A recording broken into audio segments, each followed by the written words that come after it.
নমস্কাৰ, লোকেল 18 চাই থকাৰ বাবে ধন্যবাদ। মই সপোন বৰাই আপোনালোকক স্বাগতম জনাইছোঁ আৰু আজি ফাকুৱাৰ আন্তৰিক শুভকামনা জ্ঞাপন কৰিছোঁ। ফাকুৱা মানে ৰঙৰ উৎসৱ, আবিৰৰ উৎসৱ। ফাকুৱাৰ এই পবিত্ৰ দিনটোত সকলোৰে মন ৰঙীন হৈ পৰে, ৰঙেৰে উপচি পৰে। আৰু ফাকুৱাৰ দিন বুলি ক'লে আচলতে এইসমূহ যিসমূহ ৰঙৰ বিপণী, এই ৰঙৰ বিপণীসমূহত গ্ৰাহকৰ ভিৰ বাঢ়ে, তেওঁলোকে আবিৰ কিনিবলৈ আহে। গতিকে আজি আমি আহিছোঁ যোৰহাটৰ আবিৰৰ দোকানসমূহলৈ। আমি চাবলৈ আহিছোঁ এই ফাকুৱাৰ পবিত্ৰ দিনটোত দোকানীসকলে তেওঁলোকৰ এইবাৰ বিক্ৰী কেনেকুৱা হৈছে, তেওঁলোকৰ ব্যৱসায় এইবাৰ কেনেকুৱা, এইবাৰ ফাকুৱা তেওঁলোকে কেনেকুৱা ধৰণে প্ৰস্তুতি চলাইছে, আমি সকলো জানিবৰ কাৰণে ইতিমধ্যে আহি উপস্থিত হৈছোঁ যোৰহাটৰ এইখন বজাৰত। মই পোনপ্ৰথমে মোৰ ভিডিঅ' সহযোগীক এবাৰ এই দোকানখনলৈ দেখুৱাবলৈ অনুৰোধ জনাম। আপোনালোকে দেখিবলৈ পাইছে বিভিন্ন ৰঙৰ আবিৰ ইতিমধ্যে ইয়াত আহি যিসকল দোকানী তেওঁলোকে ইয়াত ৰাখিছে। ৰং বিৰঙী আবিৰে ইতিমধ্যে ভৰি পৰিছে আৰু এই আবিৰসমূহ আচলতে সকলোৱে যিহেতু ব্যৱহাৰ কৰে, গতিকে ইয়াত কেনেকুৱা ধৰণে এই ৰংসমূহ প্ৰস্তুত কৰা হৈছে, ইয়াত কিবা বিভিন্ন ধৰণৰ আচলতে ৰাসায়নিক দ্ৰব্য মিলোৱাৰ ফলত বহু সমস্যাৰ সৃষ্টি হয়। তাৰ কাৰণে যিসমূহ প্ৰাকৃতিক ৰং সেইখিনি মানুহে বেছিকৈ বিচাৰে, গতিকে আমি জানিবলৈ চেষ্টা কৰিম ইয়াত কেনেকুৱা ধৰণৰ ৰংসমূহ ব্যৱহাৰ হৈছে।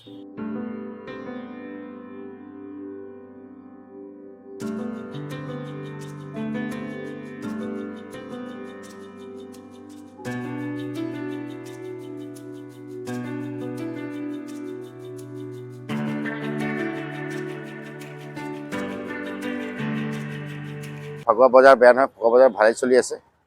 আজি অলপ গ্ৰহণ লগাৰ কাৰণে বজাৰটো অলপ ঠাণ্ডা হৈ আছে। ৰাইজ ওলাই অহা নাই।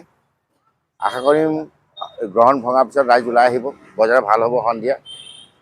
আৰু লগতে আমাৰ এই জুবিন গাৰ্গৰ ন্যায়ৰ বিষয়ে ক'ব বিচাৰিছোঁ কথা এষাৰ।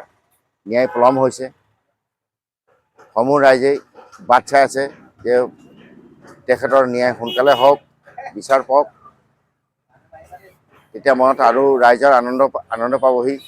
অলপ জুবিনদাবিহীন প্ৰথম ফাকুৱা, তেওঁলোক অলপ মানে ৰাইজো অলপ সেমেকা হৈ আছে। বিক্ৰী ইমান এটা ভাল নহয়, তথাপিও ঠিকেই আছে মোটামুটি।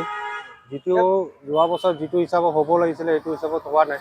প্ৰফিট ইমান এটা নাথাকে, এইবোৰ আনিলে প্ৰফিট ইমান নাথাকে। তাৰমানে কেজিত ধৰক 60 টকা কেজি হিচাপত। এইবোৰ আপোনাৰ হেৰি হয়, স্প্ৰে টাইপ।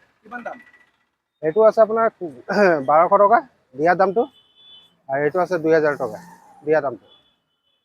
আৰু ৰঙৰ দাম কওকচোন।